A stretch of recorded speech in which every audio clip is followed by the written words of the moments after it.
Creepers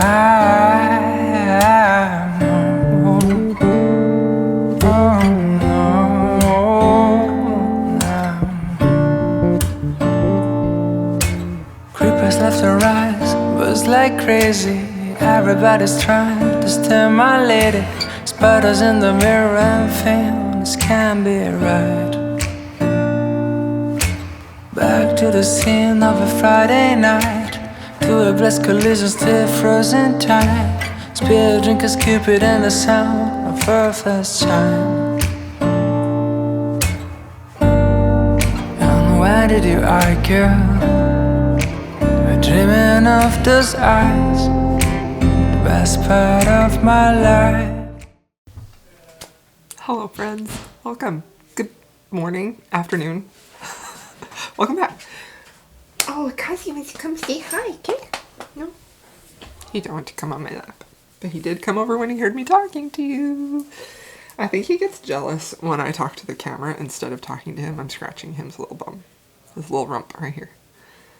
Do you get jealous?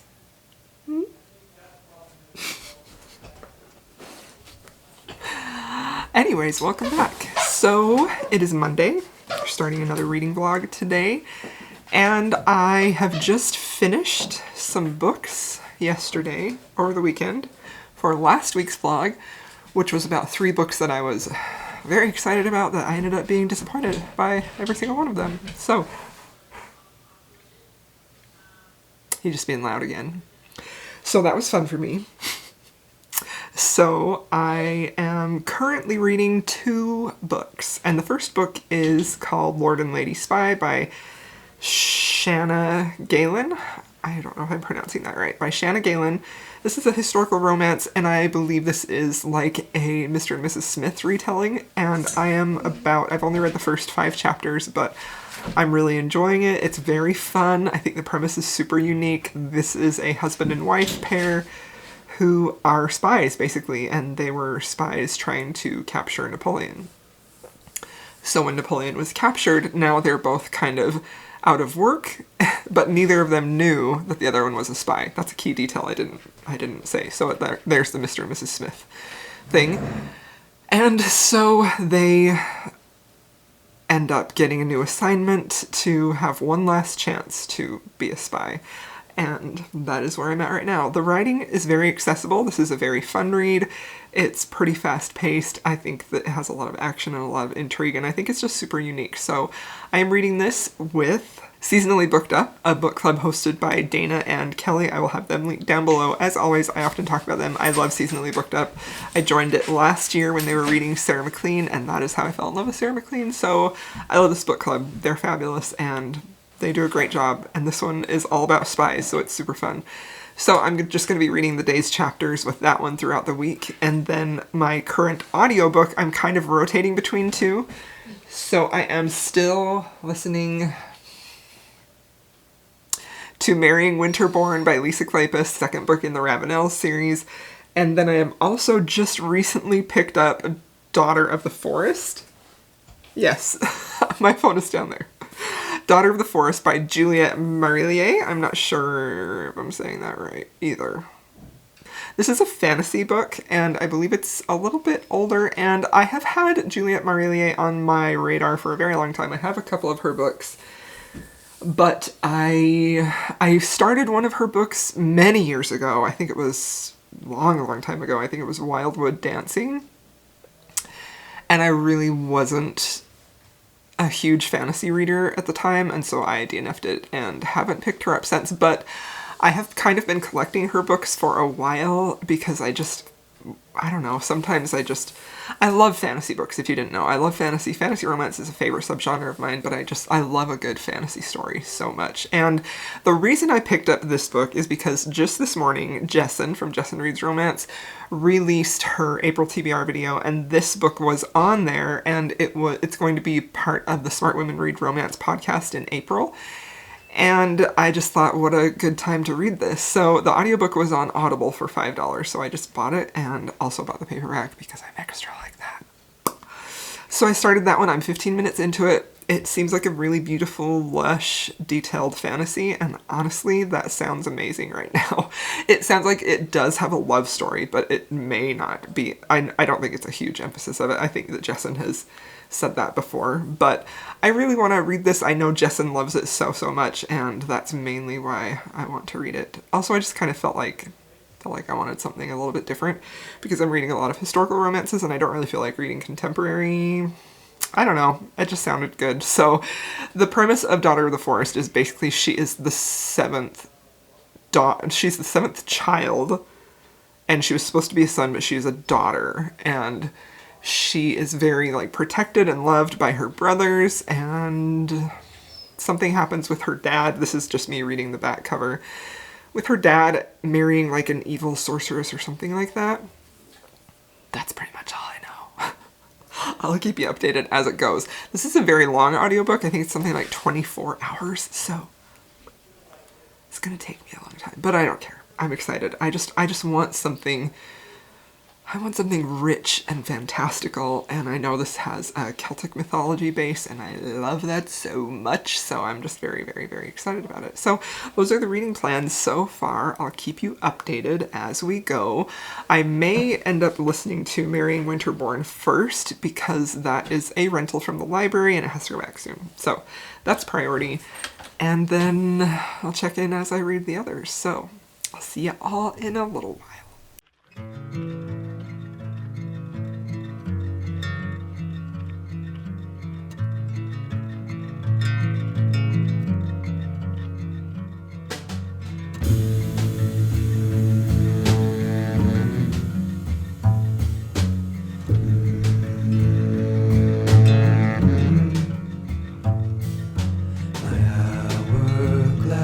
My calloused hands, my furrowed brow in all my plans. I'm coming to my own, I'm coming to my own. The distance I have traveled, the wall. Hello my friends, welcome back to my channel. Gonna have a quick vlog update today. This week is spring break. My kids are not doing school, and so we have been having an adventure week, which is something that we used to do in the summertime when my husband would always take a business trip and it would just be me and the boys. But we decided to do it I decided to do it right now during spring break because the weather is super nice and we've had a long winter indoors and it just sounded like a good time. So we've been going hiking and just having a good time. So I think I have some footage in there from a hike that we went on. We took Kazi. It was really a lot of fun. So I haven't done a ton of reading. I've mostly just, I don't know, I haven't been doing a ton of reading. I'm still reading Lord and Lady Spy by Shauna Galen, and I am really, honestly, very interested in this. I am liking it a ton. I feel like this is it's a very fast read. It gets you instantly engaged, and I really love the mystery aspect of this that's kind of throughout. I honestly don't really have any critiques of this so far. I feel like it's a very fast-paced, very fun read, and we'll see if I get that emotional payoff at the end in the romance. But as it is right now, I think I anticipate it to probably be a 4-star, if not a 5-star, if the ending really pays off well. I love the spy vibes. I love the heroine. She is such a strong heroine, and I love seeing her confident in her abilities as a spy and really not backing down from anyone, especially her husband, who, you know, just found out she was a spy and is sort of like wants to keep her at home, and she's like, no. So I'm really loving this. I think they have a really fun relationship, and it's just a really unique and a very fun historical romance, and I haven't really read anything like it that I can remember. So that is what I am mostly been reading at night on my Kindle. And then I finally got my physical copy for this. Isn't this gorgeous? This is a new cover, but like, look at the swan. Daughter of the Forest by Juliette Marillier. And I haven't really... I am still interested in this and I'm still going to read it, but as I was listening to the audiobook, I was kind of only on chapter 2, And then I got a notice from my library that my hold for the next book in the Maiden Lane series came in, so I picked this up. This is the third book in the Maiden Lane series, and this one is Scandalous Desires. So this book follows characters that we have seen briefly in the first two, so I feel like I'm at the point in the series right now where it's really starting to come together, and I'm really glad that I read the series in order, because you wouldn't find out about what happens with Silence and the baby if you didn't read book 2, and you wouldn't find out what happened with Mickey if you didn't read book 1, you know? So it's really great. So this book follows Silence, who is the heroine, and she is a widow. She's a widow, and she is taking care of this baby girl who she kind of adopted, or just decided she would raise her herself. She was taken to the St. Giles place, and so she has a very loving relationship with this baby, and she considers her to be her daughter, which I really love. And our hero is Mickey, who is a pirate, so he's a really fun character, and at first I was like, oh gosh, I don't think I'm gonna like him, because in the beginning, he seems to be like super misogynist and ordering her around and blah blah blah. And I'm just like so over that hero. Like, I don't find it fun. I don't find it interesting. I just get real bored and annoyed with it, honestly.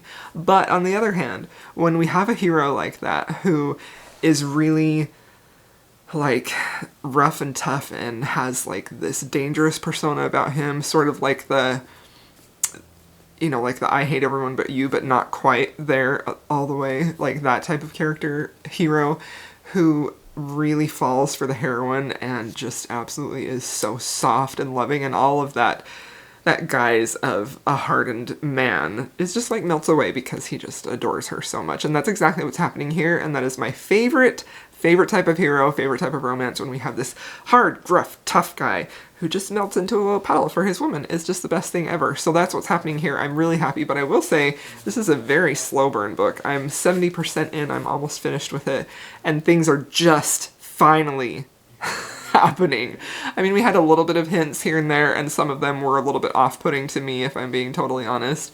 And I really didn't think I was going to love this book, and I really felt like, am I going to have another 3-star Elizabeth Hoyt read? Because I've read a lot of her books at this point, and I am in love with her books. And while I appreciate what she's doing here, she's doing some really intense plotting. She's doing some really clever plots. She's building some very unique characters who have a lot of depth and structure to them.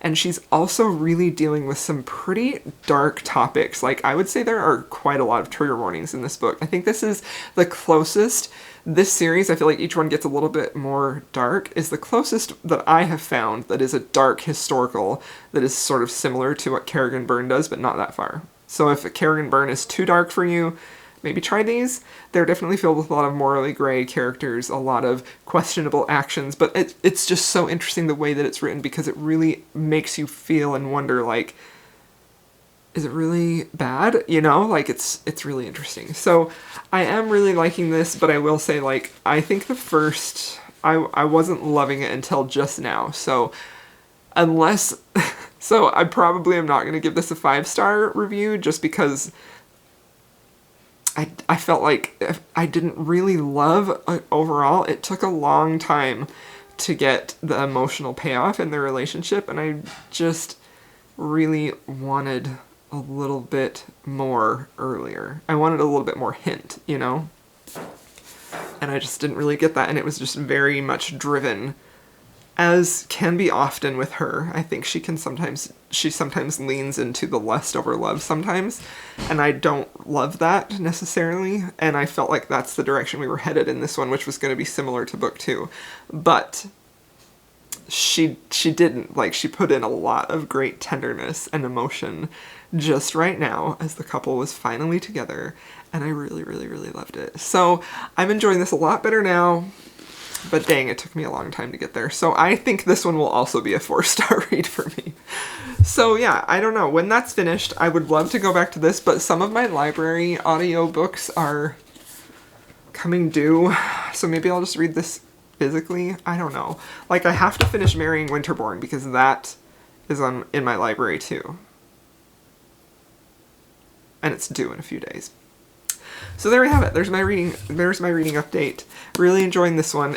I still, at this point, I still think I prefer the first book. The first book was just so good, and it was so surprising, and it was such a nice departure from the rest of her work that I really enjoyed that so much. Book 2 was disappointing for me, but this one I'm liking a lot better. So yeah, I'm excited to keep reading this. My goal is to finish this series. It's a pretty lengthy series. I think there are like 12 books, so I'm not sure if I'm gonna binge it all. I kind of probably don't think I will, but I am enjoying it. So I guess we'll see what comes due in my library.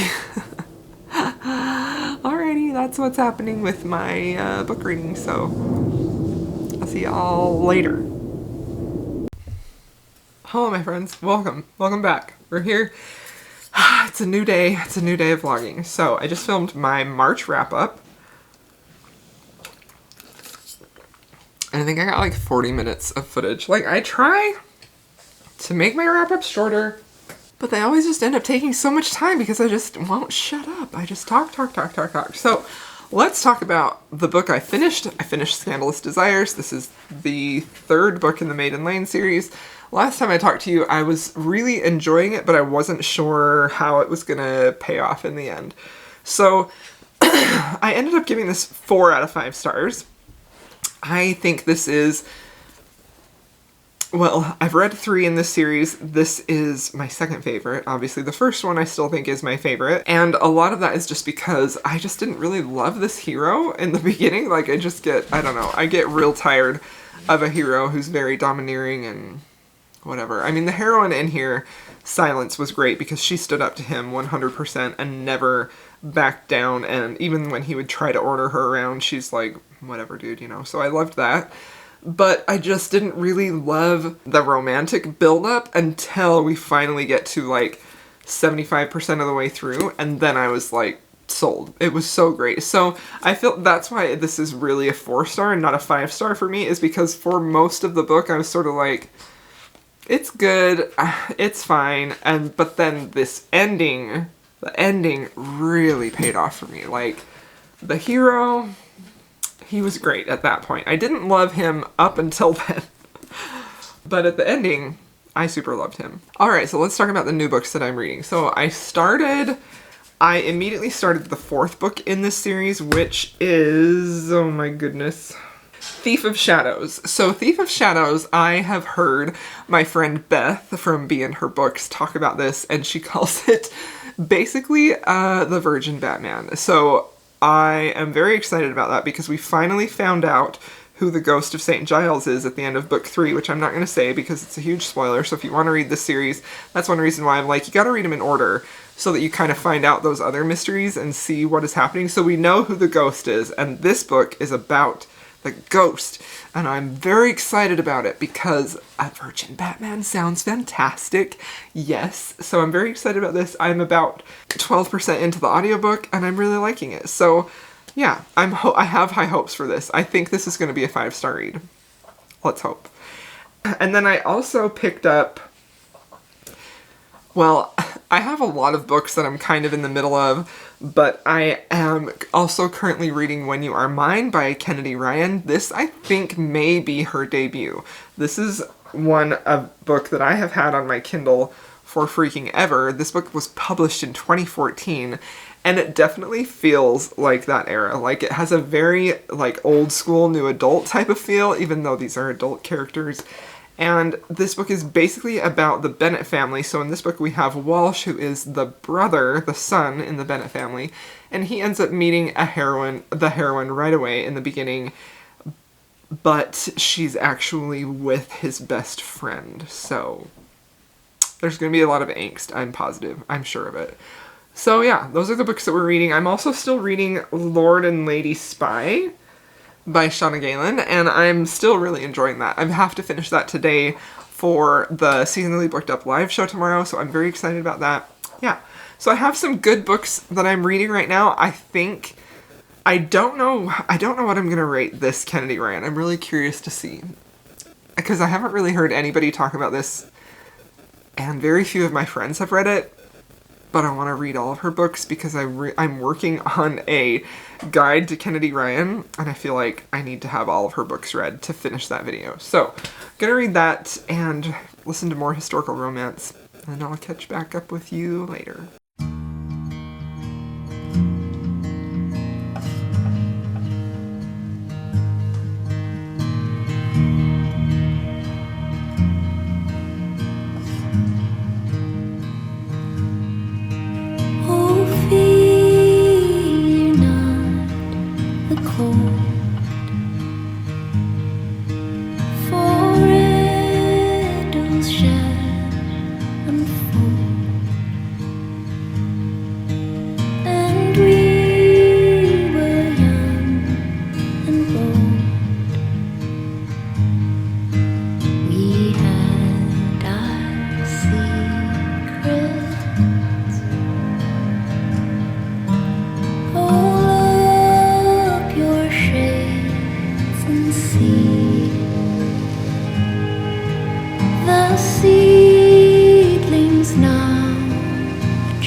Good morning. It is Easter weekend. It is Saturday. I'm making breakfast for my family, and I just wanted to update you quickly on I finished Thief of Shadows, the 4th book in the Maiden Lane series, and I think this one is probably my favorite one out of all of them so far.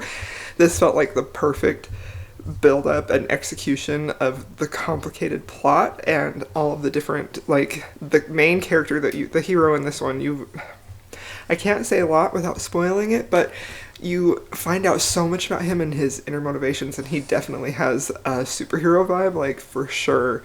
Virgin Batman, that is who he is. It was fantastic. Their romance had so much tension and so much push and pull, and I am incredibly impressed with this book, and it was a 5-star read, and I think it's probably my favorite in the series so far. It was so good. Like, I know some people have picked this book up as the first one that they start because it's one that I think a lot of people talk about often, but then you miss out on all of the build-up of the main character in this one, and it was so good. It was so good. I know I'm oversimplifying things, but I haven't read as much this week. I've just spending time with my family. The kids were out of school for spring break. We had a good time hanging out, and now it's Easter weekend, so I'm not sure how much more I'm going to update you. This may be one of my shortest vlogs ever, but I just wanted to let you know that I absolutely read that, and I feel like it's difficult to talk about that one without spoiling who the character is, because you find out who the Ghost of St. Giles is in the last book, and if you don't want to be spoiled for that, then I don't want to spoil it for you here, but it was so great, and it was so worth reading the others to get to this one. It was good. Alright, I'll check in with you once I'm still reading the Kennedy Ryan one. I want to finish that one for sure. I'm about halfway through that one right now, and I feel like this one is her debut book. It was published in 2014, and it has a lot of that sort of, I think that was around the time when New Adult was just kind of happening, and it definitely has a little bit of that vibe, and you can definitely tell that she isn't quite as experienced or adept at her writing as she is now. Like, I feel like if you compare this book with her current, like, her newest series is The Kingmaker, her newest book is Queen Move. She has a book, Reels, coming out this spring. But the difference in how much her writing has grown is incredibly impressive, because Queen Move, as a written piece, is a masterpiece of, like, fiction. I didn't love the romance in that one as much as I loved Still, and the Grip trilogy is, of course, my favorite of hers. I also really love the Kingmaker duet. That's probably my second favorite of hers. But Queen Move, just as a piece of fiction, is fantastic, and so it's really interesting to see the differences in her writing style and how much she's grown and improved, but it's also really interesting to me to see in this first book that she still is able to hit those emotional notes that she's so well known for. And that has been so satisfying and exciting for me to see that that was there from the beginning. So I'm really excited to finish this and find out if it's going to hit me the same, because I know that she always kind of gets you towards the end and it just makes everything worthwhile. So that's for sure going to happen. I'm going to finish that one for sure, and then I will let you know.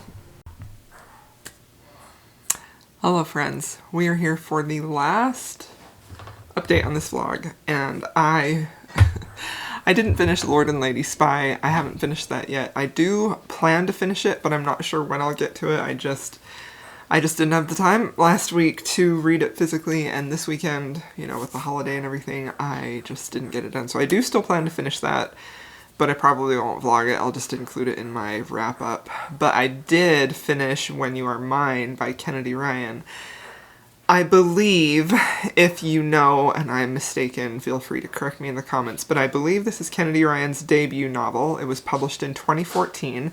It's a contemporary romance, and it is very angsty. It is very angsty. I ended up giving this a 4 out of 5 stars, and the 4 stars largely comes because the last 15% was so beautifully and powerfully emotional, just like exactly like I said. Like I feel like in some of her earlier books you can see she's kind of trying to find her way, and then the last part of it she just like gets you like with that emotion, you know, and that is exactly what happened here. And oddly enough, the thing that impacted me the most emotionally was the hero's parents. Like it's not even really a subplot, it's just sort of a part of the story.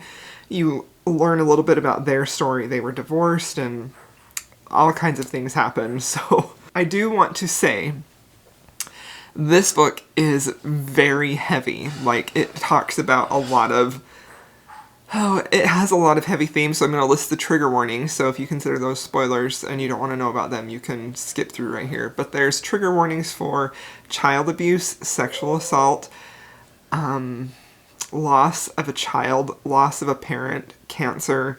Like this book does something that I feel like a lot of newer indie romance authors can kind of fall into the habit of, and that's where they just pack it full of every bit of drama that they could think of to really squeeze out all the emotion from you as you're watching it. And I do feel like in the beginning, like I kind of struggled with it, and that's kind of why I didn't give my opinion too much early on, is because I was like still trying to form my thoughts on how I felt about it, but also I wanted to give her enough time to see how the story progressed and how it ended. And this book is part of a 4-book series. They're not very long books, and I think some of them are longer than others. I think one is only like a 2.5-hour read. That also is kind of typical of her style when she does series, like both with the Grip series and the Soul series. One of those books is very short, and that's kind of what happens here. This one was pretty average in length. I think it took me like 4 hours to read, or that was the projected time, was 4 hours. But it ends in a way that is also fairly common to that time, 2014, in that it is part of a series, so you don't get a happily ever after in this book, and you don't even get a happy for now. It ends very much in a way that would be very unsatisfying to, I think, a romance reader today. So be aware of that if you're going to read this, because I was under the impression that this was book 1 in a series of like siblings, you know, or family members. So I thought this was going to be Walsh, the Bennett brother, the Bennett son, and then I thought future books would focus on other characters, you know. Kind of like the Hoop series, kind of how she did that. But no, that didn't happen. We don't get an HEA, and like I was reading it and I'm like, okay, I've got 10% left. How is she gonna pull it? Where's my happily ever after? And then it ended, and within 2 pages, and then it was a preview for the next book, and I was like, well, dang it. So that was a little frustrating. But again, like I definitely feel like this reads a bit like a debut novel in that it has a lot of that drama just thrown in there. But also, like, there were also sparks that I saw early on and here and there throughout where you could just see it was her signature style of really, getting an emotional response from you as the reader. That's something that I absolutely love about her books, is they make me feel so much. And I feel like sometimes when I say that, I think people confuse that with sadness, you know? Like, I don't want a sad tearjerker read. What I do want is an emotional read that is going to make me feel something for these characters, you know? And while this was an emotional, sad read, it also was a read that really made you feel these things with these characters. And I feel like this is one reason why I love Kennedy Ryan, is when she gets you to feel like that, the payoff when the couple gets together is so huge. You're so invested in them because you've been through everything with them, you know? And so I feel like that's what's setting up here. I feel like this is her version of doing what she does today, where she takes a couple in one book or two books or three books, but it's the span of many years that they're together. So I feel like this is just the start. I suspect that the next one for sure is going to have these main characters, because we don't have their happily ever after yet. But I'm curious to know what the other two books will be. I kind of hope that she doesn't string these two for 4 books. Anyway, we will see. So the ending really pleasantly surprised me, and that was what pushed, like, until that last 15%, it was a 3-star for me. But then we really got to where Kennedy Ryan shines, and I was like, oh, okay, this is a 4-star read, you know? Like, it was just stunning.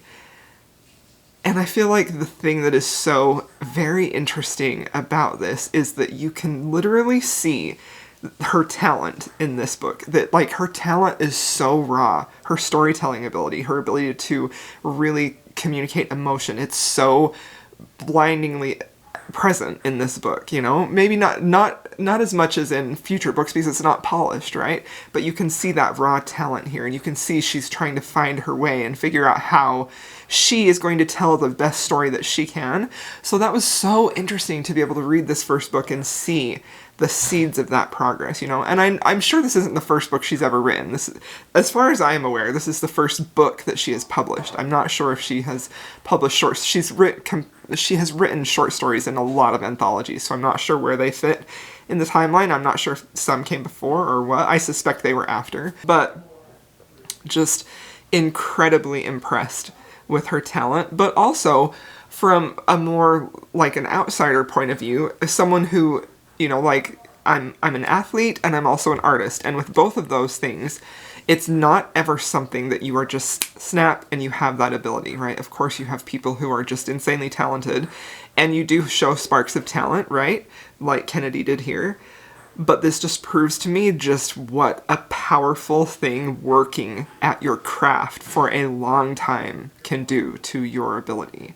Because if you look at this book and you look at the masterpiece that is Still, or the Kingmaker Duet, or Queen Move, like, it's amazing to see her talent just have grown so much.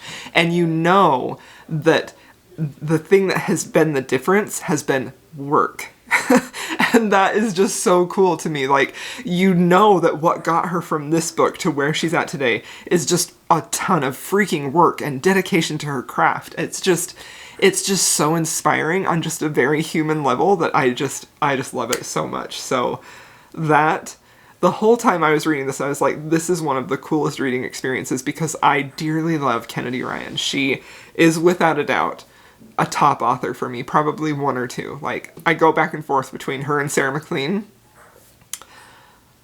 So to be able to see her first book and to know, looking at it now, and to know what she's capable of, it was just, like, it's giving me chills thinking about it, because it's just so freaking inspiring, and it's such a testament to having talent, because the woman is talented as heck, but she also has worked her freaking tail off to improve her craft and her skill, and I just love that so much. It's just fantastic. So this was a fabulous reading experience for me. I loved it. I learned a ton. It was great. So now I'm probably going to pick up the next book tonight, because I have to know what's going to happen with these two. Anyway, thanks for coming along this somewhat chaotic reading vlog as I started a bunch of books and changed my mind on what I wanted to read. was just one of those weeks, you know, where I was like, I don't know what I want to read. Anyway, thanks so much for watching. I would love to know if you have had this experience with an author that you love where you were able to maybe find their later work and then go back and look at their first book with fresh eyes and kind of see what that experience was like for you as a reader. I think that would be really cool to talk about. Anyway, thanks again for watching. I love y'all. I'll see you in my next video.